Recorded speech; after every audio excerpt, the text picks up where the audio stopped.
101.5 Raw FM, Your Lifestyle, masih dari kawasan Jalan Jenderal Sudirman nomor 219, Kota Padang, Sidimpuan. Rekan Raw, masih ada Sri yang menemani ruang dengar Anda pastinya di malam hari ini, tentunya di edisi 5 November 2021. Dan sekarang sudah menunjukkan di formasi pukul 20 lewat 16 menit ya. Itu artinya seperti biasa setiap Jumat malam Sabtu ya. Kita sudah masuk di acara talk show hukum dan di Studio FM sudah hadir narasumber kita yang mengisi acara pada malam hari ini ada Bang Sahor Ritonga. Baik, kita sapa dulu. Assalamualaikum, selamat malam Bang. Waalaikumsalam warahmatullahi wabarakatuh. Selamat malam. Iya, gimana kabarnya hari ini Bang? Alhamdulillah sehat. Baik, seperti yang sudah Anda lihat di live Facebook kita ya. Sehat ya. Oke, dan malam hari ini kita akan membahas seputar tema pinjaman online dalam perspektif hukum perdata. Memang beberapa minggu yang lalu kita juga membahas seputar pinjol ini ya. Dan ini mengenai hukum perdatanya. Oke, langsung saja. Kenapa Bang Sahor memilih tema ini pada malam hari ini? Baik, terima kasih. Eh, yang pertama, posisinya kenapa memilih judul ini ataupun tema ini? Ialah karena kemarin itu kan telah kita jelaskan bahwasanya akhir-akhir ini sangat marak sekali persoalan peminjaman online, baik itu resmi ataupun tidak resmi. Nah, kemudian kita telah bahas di 2 minggu kemarin itu tentang statusnya bagaimana tentang pemidanaannya atau dikaji secara pidana eh, peminjaman online ini. Nah, karena itu ada dikaji pidana, tentu kalau secara hukum itu ada pengkajian secara perdata. Pidananya apa ranahnya? Ranahnya kemarin kita telah jelaskan, ada sanksi penjara di sana, ada sanksi yang tegas di sana. Nah, kalau perdata ini karena dia ada itu persoalan mengikat janji antara satu orang dengan orang lain, antara badan hukum dengan orang lain, maka negara memberikan aturan hukum secara keperdataan. Yang artinya adalah nanti ini sanksinya akan ada yang rugi salah satu pihak, ya kan? Ini sanksinya antara menentukan salah dan benar dari salah satu pihak antara pemberi pinjaman maupun penerima pinjaman, dan itu diatur oleh undang-undang di dalam kitab undang-undang hukum perdata. Nah, yang akan kita jelaskan di sesi berikutnya nanti.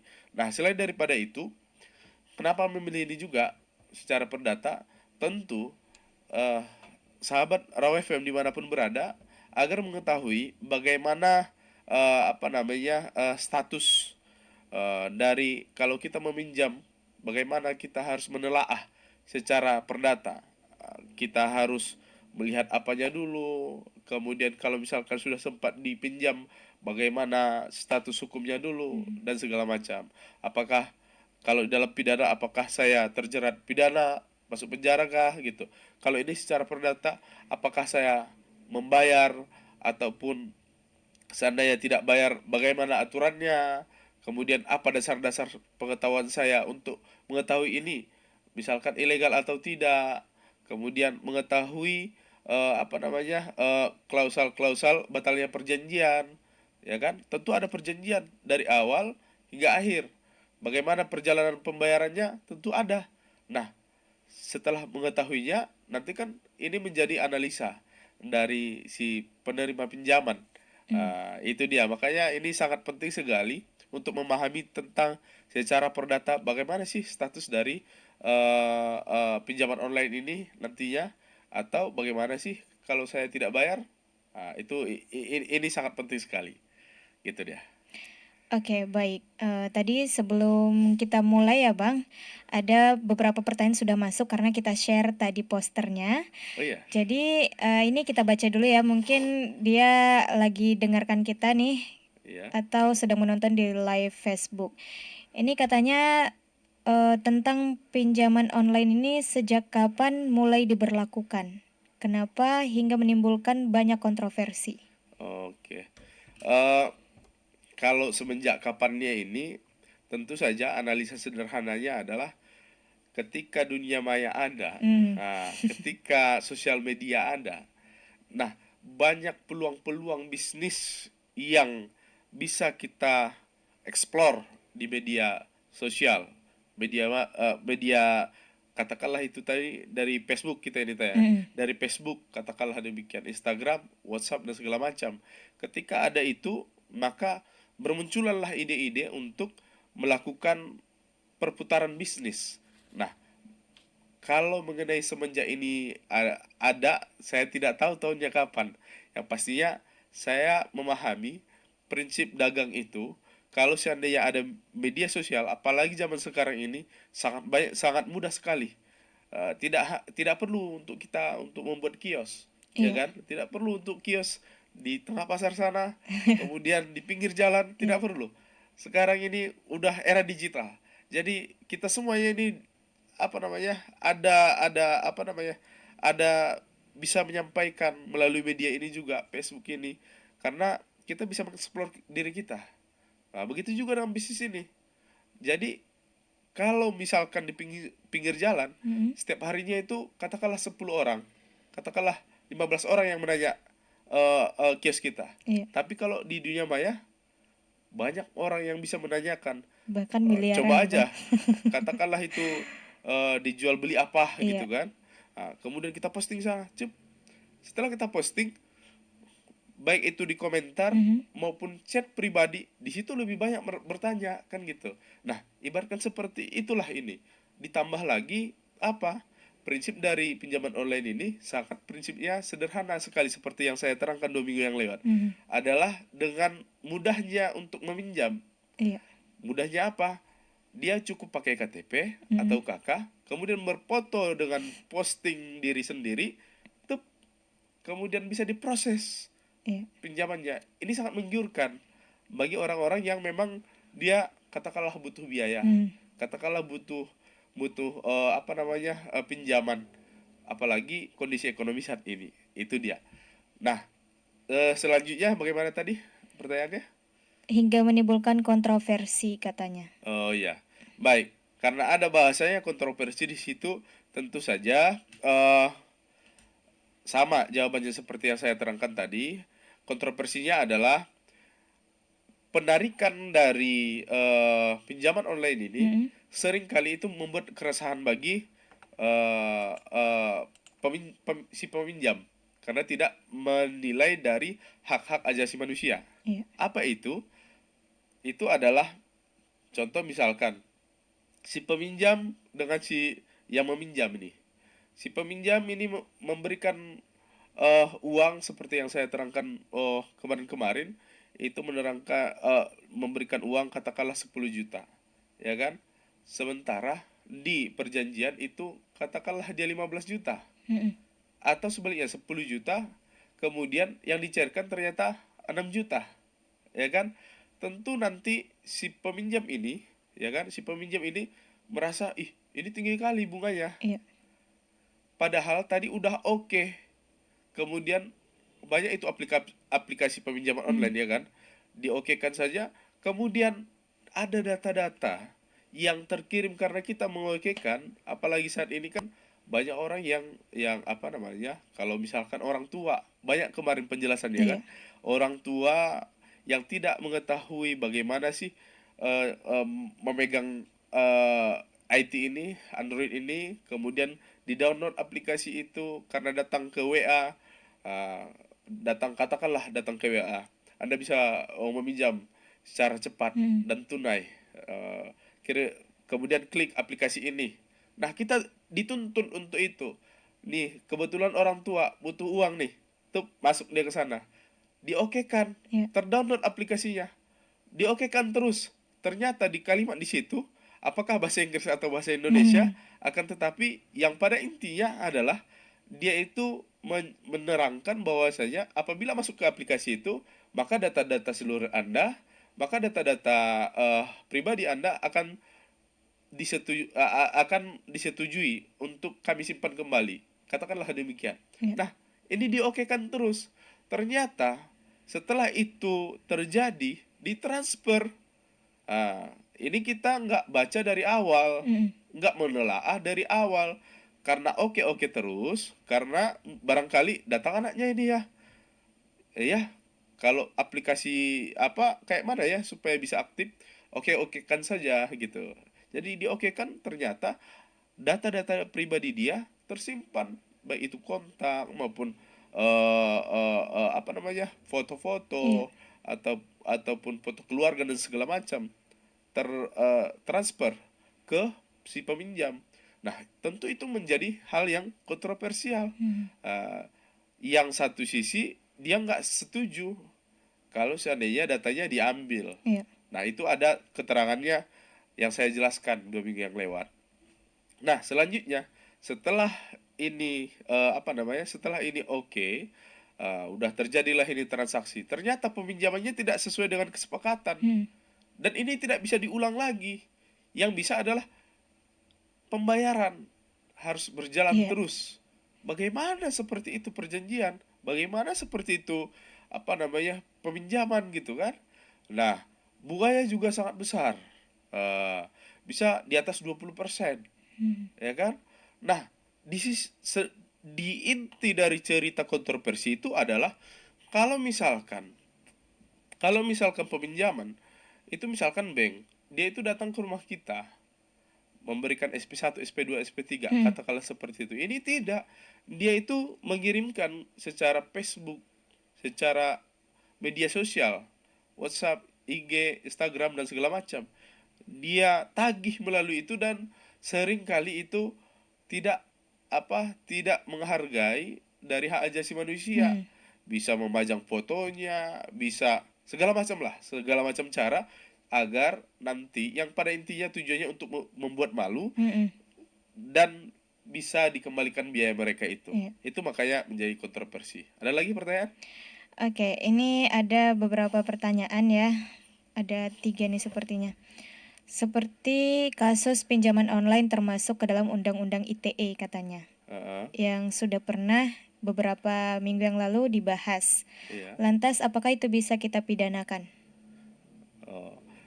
Mengenai pemidanaan kan Mhm. kita sudah terangkan Iya, di minggu yang lalu. Mungkin sederhananya gini aja deh. Yang menanya siapa namanya? ini Dwi. Dwi, Dwi, coba lihat tayangan di 2 minggu yang Iya, lewat. betul. Iya kan, benar kan?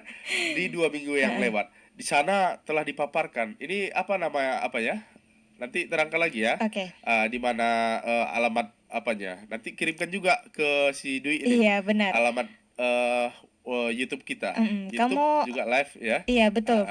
Itu aja. Baik, ini ada pertanyaan terakhir tadi sebelum kita masuk. Bagaimana pendapat Bang Sahor terhadap perkataan Mahfud yang berkata untuk tidak membayar pinjol kepada mereka yang sudah terlanjur menjadi korban pinjol ilegal? Apakah kedua belah pihak dapat saling melapor pada pihak berwajib? Eh, nah, itu juga sama.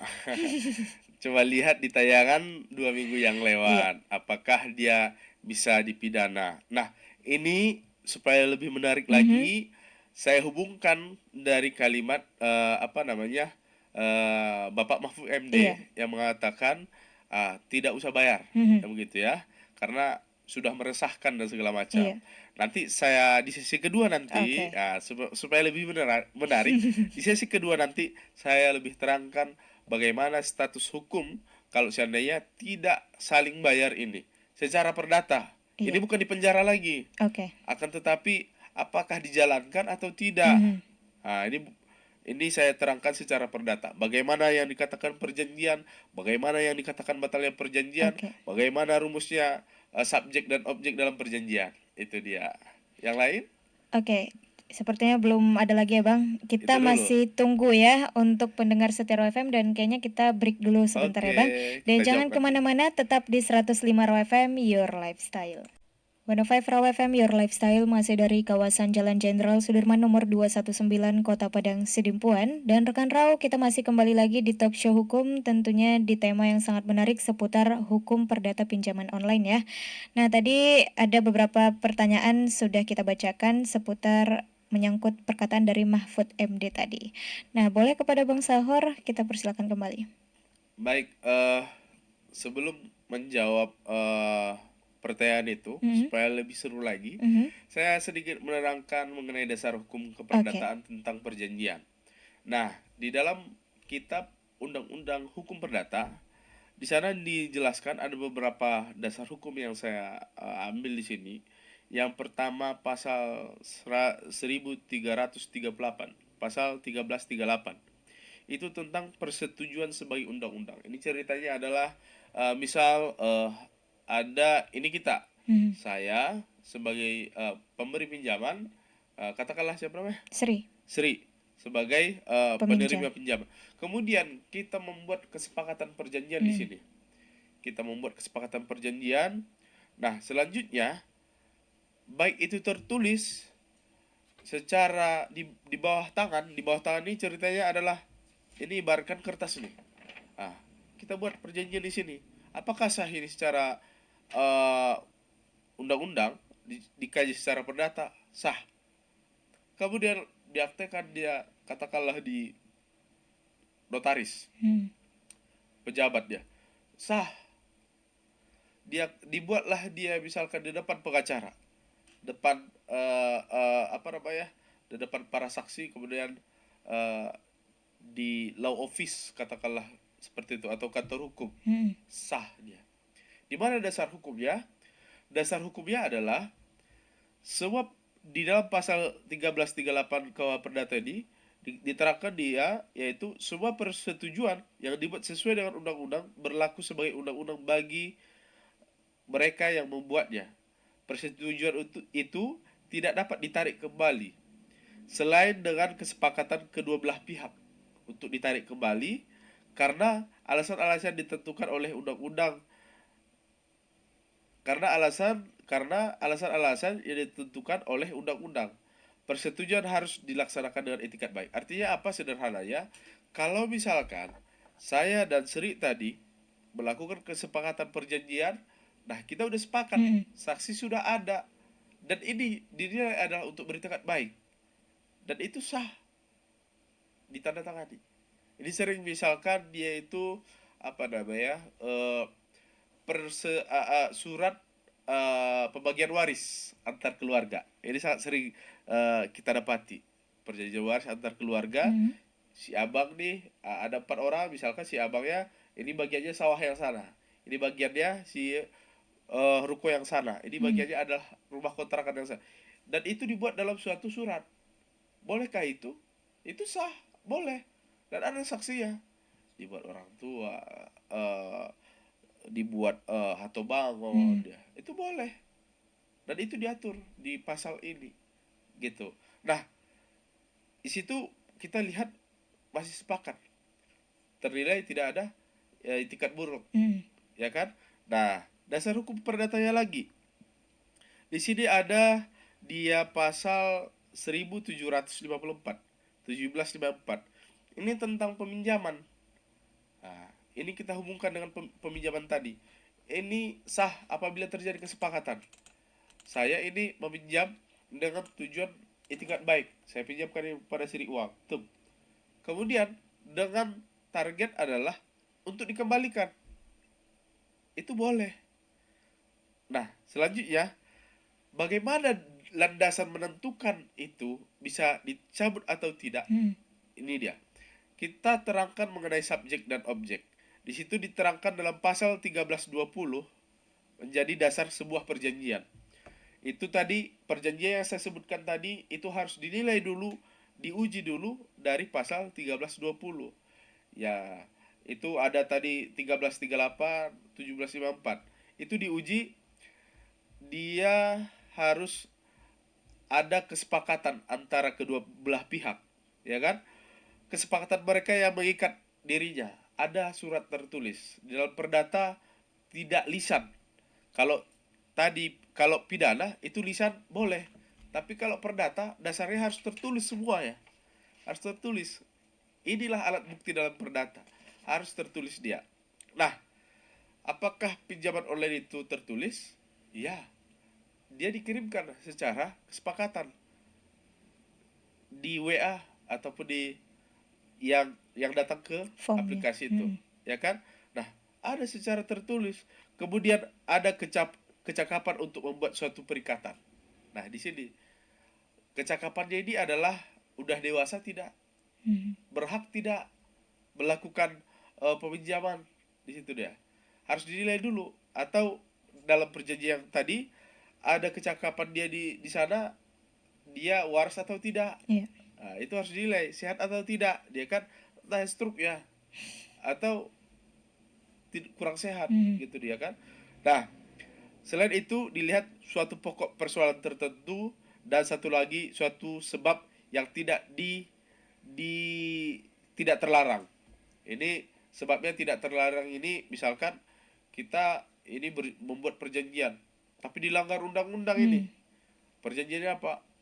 Perjanjian kesepakatan untuk jual beli sabu-sabu, katakanlah seperti itu. Itu dilarang kan? Artinya ada perjanjian yang buruk untuk sebuah kesepakatan itu. Nah, karena di sana ada 4 poin kesepakatan, mereka ada kesepakatan, kemudian ada kecakapan untuk membuat, kemudian suatu pokok permasalahan ada tentu ya di sana perjanjian, dan satu lagi tadi tidak ada tidak melanggar undang-undang. Nah, nomor satu, kesepakatan dan kecakapan ini menjadi, katakanlah dia itu sebagai subjek. Dan nomor tiga dan nomor empat, suatu pokok persoalan ini perjanjian itu dengan suatu sebab yang tidak dilanggar oleh undang-undang, maka dia disebut objek. Nah, kalau subjeknya salah, itu efeknya apa? Kalau objeknya salah, itu maka batal demi hukum. Tapi kalau subjeknya benar, kalau subjeknya salah, maka itu batal demi hukum. Ya kan? Batal demi hukum ini tidak bisa diproses secara hukum. Tapi kalau objeknya salah, ya kan? Perjanjiannya tadi salah, maka itu salah satu pihak bisa membatalkannya, atau kedua-duanya boleh juga membatalkannya. Nah, sederhananya adalah kalau kita hubungkan dengan pinjaman online ini harus kita teliti. Dia ini resmi atau tidak? Itulah dia subjeknya tadi. Ada kesepakatan yang orangnya adalah cakap di bidang hukum. Cakapnya itu, kalau seseorang itu tadi saya jelaskan adalah dia dewasa, dia tidak. Nah, kalau di dalam badan hukum resmi atau tidak ini, itu subjeknya. Nah, karena kita kaji secara subjek, maka ayo kita kaji secara undang-undang otoritas keuangan negara ini, OJK. Pinjaman online itu resmi, boleh. Dia diterangkan dalam pasal 1 angka 3. Apa dia diterangkan? Bahwasanya si peminjam ini untuk memudahkan pekerjanya boleh dilakukan secara online. Dibolehkan dengan tujuan ini, kita undang dengan tujuan untuk dipertemukan kesepakatannya secara online. Boleh itu. Akan tetapi bolehnya itu juga harus selanjutnya dikaji. Dikaji apakah terdaftar di OJK. Di sana ada peraturan-peraturan tertentu. Pendaftaran itu diterangkan dalam pasal 7 peraturan OJK nomor 77 tahun 2016. Dia harus terdaftar dulu di OJK. Kalau tidak terdaftar, nah bermasalah subjek ini tadi. Subjeknya bermasalah. Jadi kalau bermasalah dia, ini berarti dia tidak terdaftar di OJK. Berarti dia tidak resmi kan? Ketika dia tidak resmi, OJK apa tugasnya? Dia berhak untuk melakukan dalam pasal 47 peraturan OJK ini nomor 77 tahun 2016, di sana diterangkan, disurati secara tertulis tetap melaksanakan kegiatannya. Di sana mereka berhak untuk melakukan pencabutan izin kalau seandainya melanggar peraturannya. Berhak untuk memidanakan ini. Berhak mereka. Jadi yang resmi ketika didaftar melakukan kesepakatan yang melakukan perjanjian tadi dari Facebook, itu tidak diatur di sana. Menagih itu boleh mereka mencabutnya kalau ada izin dikeluarkan. Tapi kalau tidak ada izin, mereka berhak untuk mempidanakan dari apa, sehingga dihubungkan dengan Mahfud MD. Mm-mm.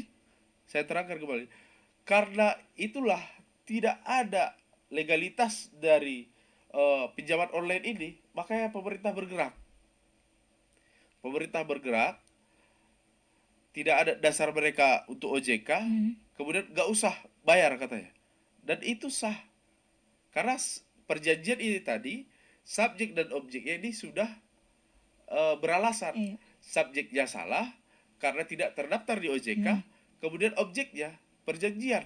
Ternyata kita kaji peminjaman online yang bodong ini tadi, ternyata peminjam bodong ini melakukan perjanjian tidak sesuai dengan kesepakatan. Ada di pasal 1320, di sana harus ada itikat baik. 1338, maaf. Di sana boleh dicabut perjanjian, hanya bisa dicabut karena tidak ada itikat baiknya. Artinya dia itu udah itikat buruk Mm. ketika melakukan peminjaman tuh. Ini ada seri, ada butuh uang nih, saya kasih pinjaman secara mudah tuh, foto KTP, kemudian foto wajah, tuh cair. Mm. Perjanjian tadi berapa? 10 juta. Iya. Yang saya cairkan berapa? Hanya 6 juta dengan bunga yang sangat besar sekali, dengan waktu yang sangat singkat sekali. Waktunya katakanlah tadi itu peminjamannya itu harusnya ditagih per 1 bulan, ternyata datang 2 minggu. Mm. Itu kan udah itikat buruk, ini bisa dicabut. Tidak ada terjadi kesepakatan untuk itu tadi ya kan. Karena kewenangan dia ada di sana, udah diambilnya server kita, Mm. baik itu kontak, kemudian dia permalukan posisi kita di handphone, Facebook dan segala macam. Nah, itulah ada ranah hukum di sana. Ada pelanggaran hukum yang dilakukannya. Sederhana seperti itu. Itikat baik itu bisa dinilai dari ada pelanggaran hukum tidak yang dilakukan. Ternyata ada pelanggaran hukum, berarti itu ada itikat baiknya. Makanya tegas kata Mahfud MD, tidak usah bayar katanya. Itu sah Oke. secara perundang-undangan yang ada. Iya. Ah, lain secara kajian agama ya. Mm. Jadi kajian perundang-undangan yang ada itu tegas.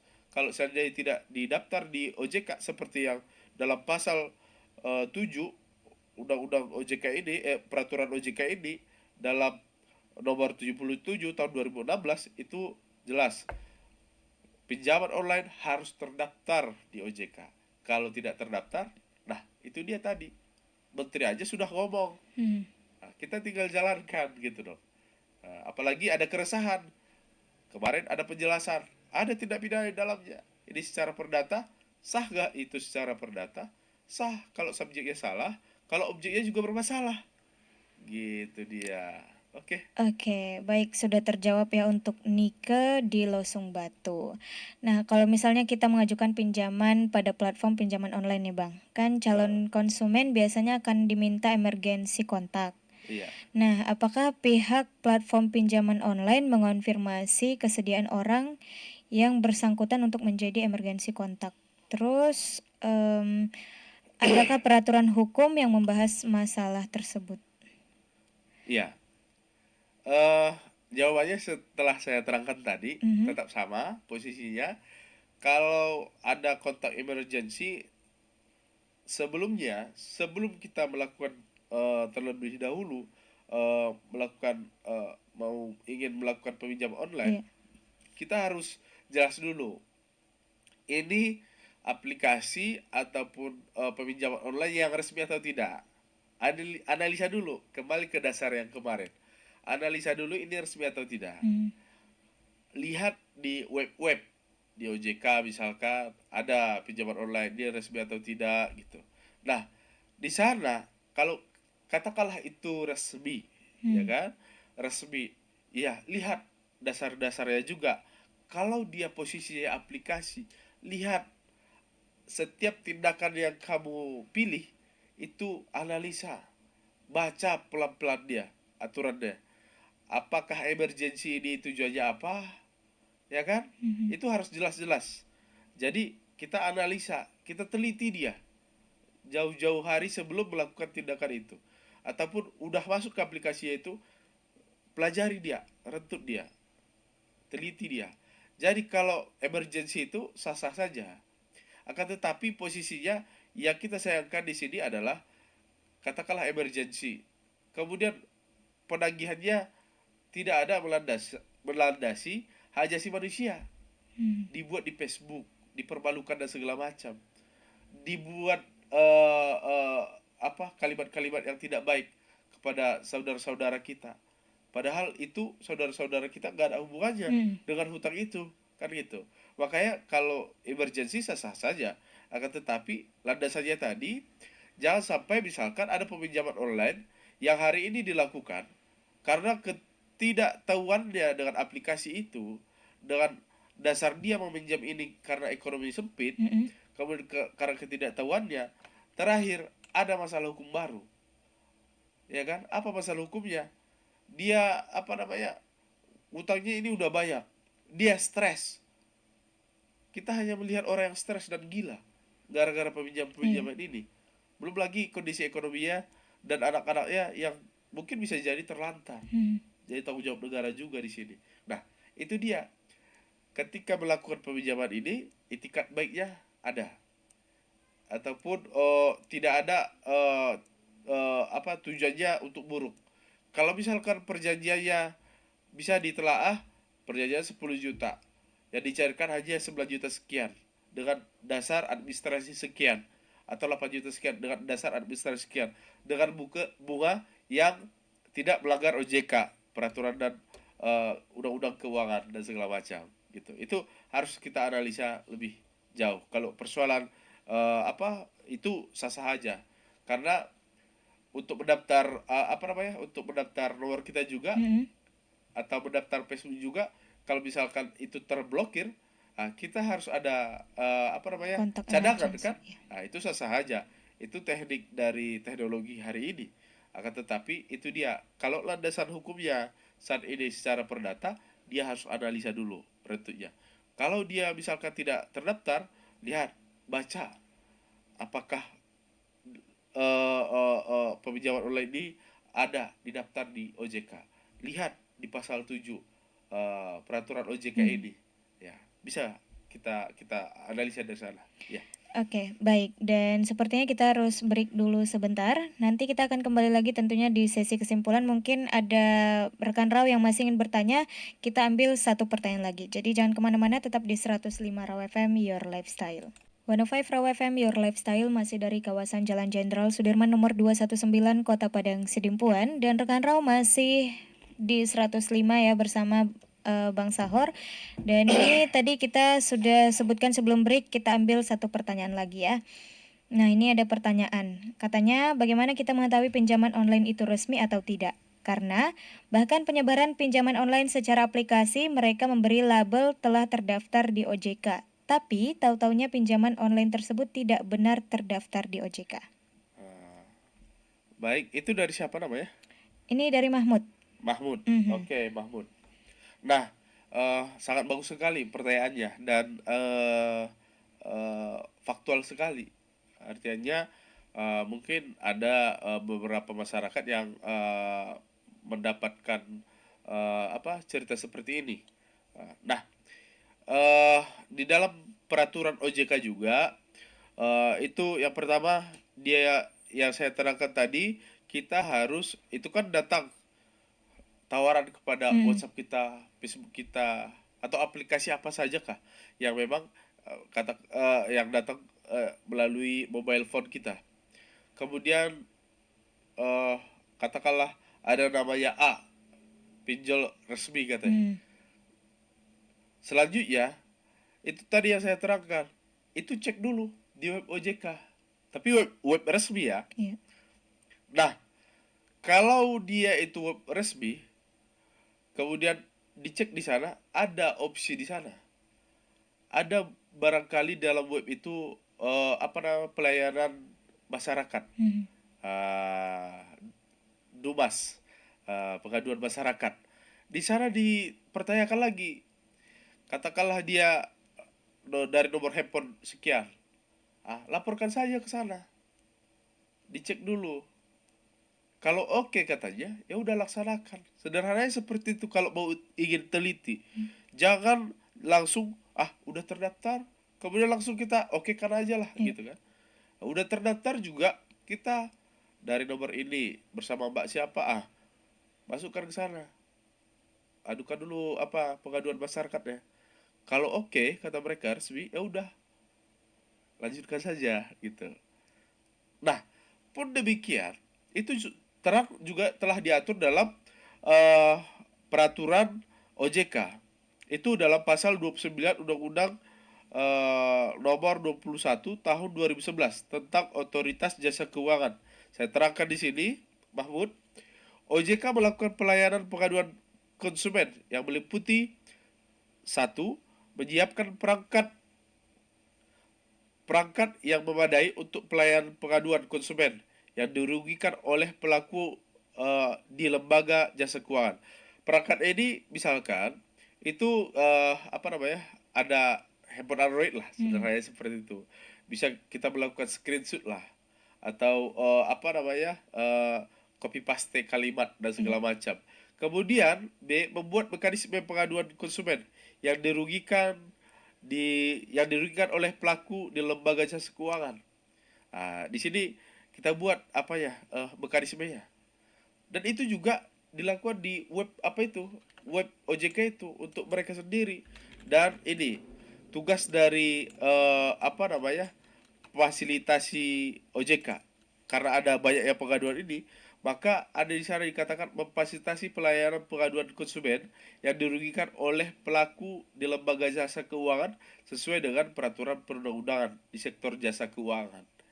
Artinya aja sederhananya, di OJK sendiri mengenai peminjaman online ini serius mereka ini untuk melayani kita. Jadi eh jangan gentar lagi kalau misalkan, makanya kalau saya secara pribadi, saya lebih memilih tidak melakukan peminjaman online sebenarnya. Tetapi kalau ingin melakukan dengan keterpaksaan saya untuk melakukan itu, saya harus teliti dulu ke OJK. Makanya saya tadi ada tawaran, saya cek dulu ke webnya resmi atau tidak.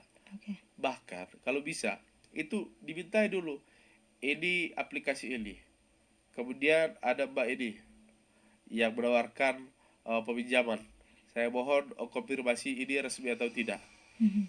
Ya kan, kalau udah ada jawaban oke, kalau tidak ada jawaban sabar. Itu harus sabar kita, kalau punya itikat baik, ya kan. Jadi kuncinya udah diterangkan juga di dalam otoritas jasa keuangan, telah diterangkan juga tadi ada fasilitas-fasilitas pelayanan publik untuk kita untuk melakukan pengaduan. Sehingga sederhananya adalah, ayo teliti terhadap peminjaman online ini. Kalau misalkan ada misalkan yang apa namanya, bodong tadi, udah berjalan ini ternyata tidak resmi, lakukan upaya-upaya hukum. Upaya-upaya hukumnya, lihat di penjelasan saya di 2 minggu yang lewat, ada pasal-pasalnya untuk alat Mahmud ya. Untuk alat Mahmud, pasal-pasalnya juga saya udah terangkan di 2 minggu yang lewat, supaya bisa melakukan laporan secara pidana ke kepolisian. Di mana Anda melakukan peminjaman, di situ aja. Karena ini online ya. Iya. Jadi kalau misalkan Sidimpuan, laporkan di Polres Padang Sidimpuan. Kalau misalkan di Tapsel, laporkan ke sana. Itu ada pasal-pasalnya, Bang Mahmud. Saya terangkan secara terang benderang, itu ada 2 atau 3 pasal itu. Apa dasar Anda untuk melakukan pelaporan. Nah, selanjutnya mengenai perdata juga telah terang. Hari ini saya terangkan, dia kalau tidak terdaftar, ada pasal 7, itu wajib di dalam otoritas jasa keuangan, nomor peraturan OJK nomor 77 tahun 2016, itu harus terdaftar di dalam OJK kalau ojolnya. Kalau misalkan menentukan dia resmi atau tidak, ayo rame-rame kita adukan dulu ke web OJK yang resmi ya. Adukan dulu sebelum melakukan peminjaman. Kalau sudah ada apa namanya, konfirmasi dari mereka, ya itu resmi, ya udah laksanakan. Tapi kalaupun telah dilaksanakan, tetap melakukan apa namanya, tetap melakukan penagihan secara tidak mengindahkan dari hak asasi manusia, tetap aja laporkan, ya kan? Karena jelas ada etikat yang tidak baik di sana. Iya. Baik itu pidana maupun perdata, kita bisa melakukan upaya hukum itu. Nah, kuncinya adalah tetap hati-hati, tetap harus teliti untuk melakukan peminjaman online ini tadi. Baik itu yang resmi harus ditelaah, harus lebih cerdas kita untuk meminjam secara resmi, harus kita kaji dia bunganya sekian, kemudian yang dicarikan sekian, kemudian pembayarannya sekian, harus kita baca semuanya. Apalagi yang tidak resmi, silahkan melaporkan ke pihak yang berwajib maupun ke pengaduan OJK ini tadi. Bisa dicabut sanksinya tadi di dalam pasal 47 tadi. Terima kasih. Oke, baik.